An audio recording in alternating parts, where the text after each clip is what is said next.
स्वागत है आपका इस वीडियो में। बच्चों, आज हम हिंदी व्याकरण का दोहरान करेंगे। भाषा, वर्ण, शब्द, वाक्य और संख्या सबको हम वापस एक बार पुनः समझेंगे। भाषा हम सब जानते हैं हमारे विचारों की अभिव्यक्ति का एक माध्यम है बच्चों। वर्ण, वर्णमाला में स्वर और व्यंजन दोनों होते हैं। उसमें से स्वर और व्यंजन के मेल को हम वर्णमाला कहते हैं। उनका जो स्वर और व्यंजन का जो समूह होता है उसे हम वर्णमाला कहते हैं। वर्ण और शब्द, वर्णों के मेल से शब्द बनते हैं और शब्दों के मेल से वाक्य बनते हैं। तो बच्चों, आज हम सबसे पहले बात करते हैं भाषा की।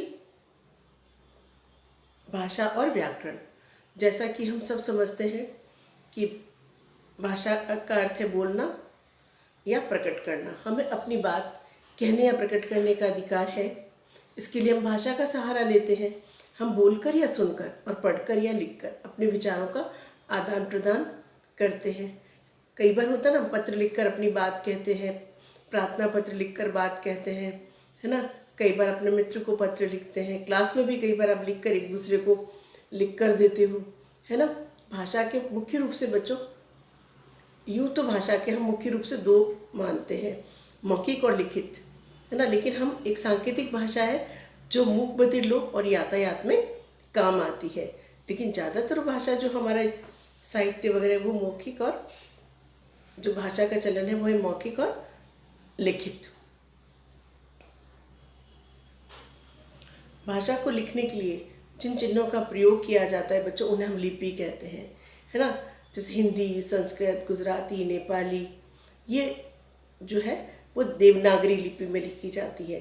हमारी जो लिखने की जो लिपि है वो है देवनागरी। अंग्रेजी जो रोमन लिपि में लिखी जाती है बच्चों, और पंजाबी गुरुमुखी में, और उर्दू फारसी लिपि में। जिस प्रकार हम सड़क पर चलते समय कुछ नियमों का पालन करते हैं बच्चों, वैसे ही भाषा को सही ढंग से लिखने और पढ़ने के नियम होते हैं बच्चों। भाषा को सही ढंग से लिखना व पढ़ने का ज्ञान हमें व्याकरण सिखाता है बच्चों, है ना। व्याकरण के द्वारा ही हम शुद्ध बोलना, लिखना व पढ़ना सीखते हैं बच्चों,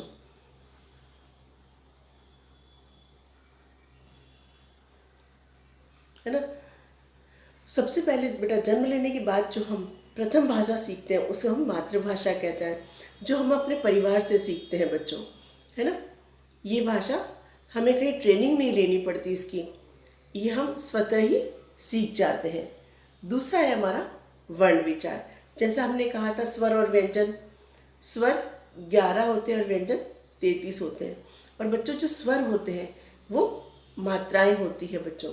स्वर का उच्चारण करने में हमें किसी अन्य वर्ण की सहायता नहीं लेनी पड़ती, जबकि हम व्यंजन का उच्चारण करते हैं तो हमें स्वर की सहायता लेनी पड़ती है बच्चों। आयोग वहा वर्णमाला में अंग, अनुस्वार और अह विसर्ग आयोग वहा कहलाते हैं बच्चों। अच्छा, अंग्रेजी भाषा के प्रभाव के कारण अ का भी स्वर में आ गया है ना। ये भी हमारे स्वर में सम्मिलित हो गया है। दो से अधिक वर्णों के मिलान से जब कोई अर्थ निकलता है तो ऐसे वर्ण को हम शब्द कहते हैं। पर बच्चों, ये वर्णों का मेल सार्थक होना चाहिए। सार्थक का अर्थ है अर्थ के साथ, है ना।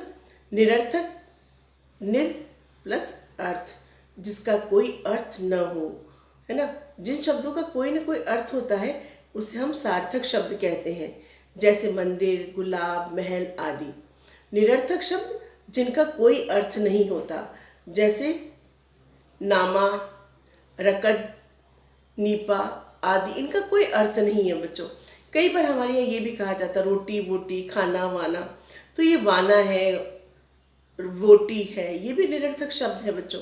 इनका कोई मतलब नहीं है बच्चों, लेकिन फिर भी हम लोग इनको बोलते हैं, है ना।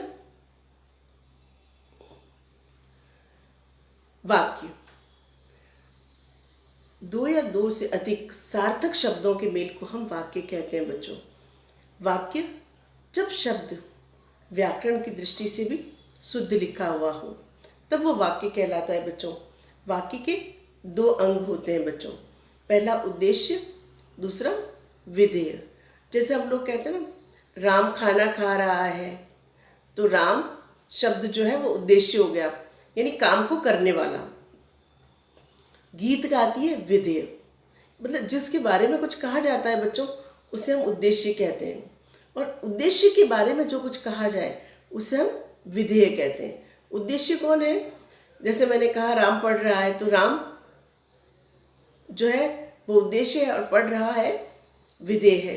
ठीक उसी प्रकार राधा गीत गाती है, तो गीत कौन गा रहा है? राधा। राधा क्या गा रही है? गीत, है ना। सूरज पूर्व दिशा में उदय होता है, सूरज पूर्व दिशा में उदय होता है, में सूरज उद्देश्य और पूर्व से उदय होता है विधेय। अब इसमें कुछ उदाहरण दे रखे हैं, पिताजी, नेहा, धोबी, है ना। इनमें जो नेहा, पिताजी, धोबी ये उद्देश्य है, और उद्देश्य पिताजी के, नेहा के और धोबी के बारे में जो कहा गया है वो विधेय है। जैसे अखबार पढ़ रहे हैं, चित्र बना रही है, कपड़े धो रही है, ये सारे क्या है बच्चों? विधेय है।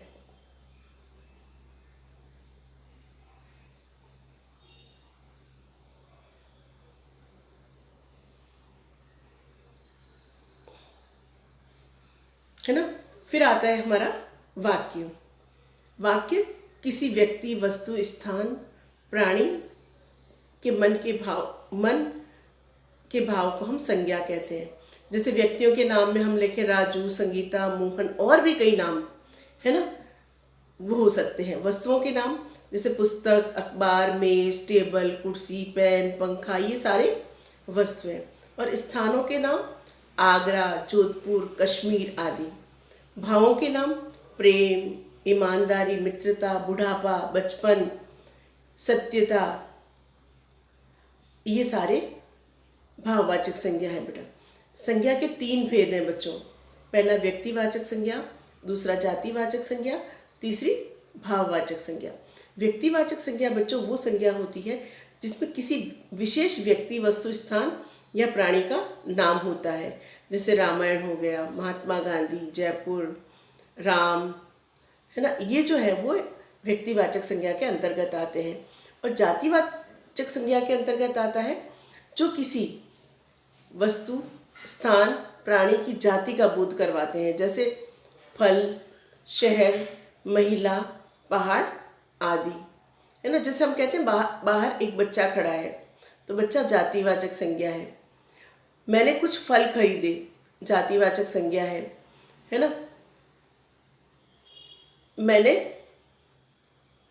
मैं शहर में रहती हूँ, तो शहर जातिवाचक संज्ञा है।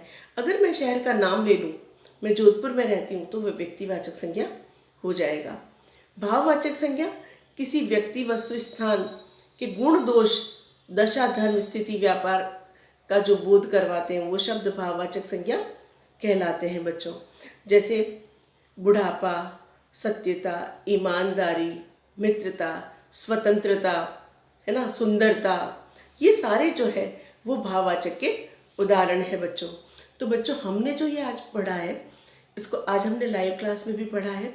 तो बच्चों आपको जो मैं PDF बना कर दूंगी, उसमें से आप देखोगे, सब अच्छी तरह से याद करोगे, और जो जिन जिन बच्चों ने अपनी वर्कबुक में, स्पाइरल में कुछ भी नहीं कर रखा है, वो इसमें से देखकर वापस कर लेंगे बच्चों, और बहुत अच्छे ढंग से करेंगे बच्चों। कई जगह स्पाइरल में आपको सुलेख की तरह कुछ शब्द दिए गए हैं, है ना, आप उन्हें पुनः दोहराएंगे।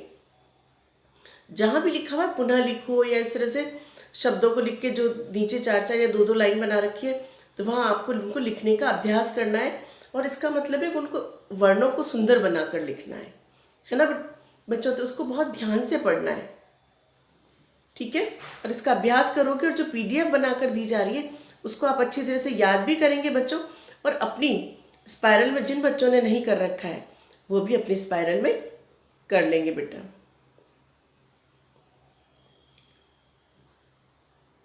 अब जिस तरह से बच्चों यहाँ दिया हुआ है ना, संज्ञा, व्यक्तिवाचक, जातिवाचक, भाववाचक, तो व्यक्तिवाचक में जैसे गंगा, कुतुब मीनार, नरेंद्र मोदी, और भी शब्द हैं।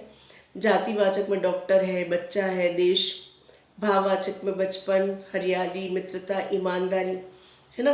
तो इस तरह से जो शब्द हैं अब आप इनको याद भी करोगे, और अगर एक बार समझ में नहीं आता तो आप वीडियो को वापस भी देखोगे बच्चों। धन्यवाद।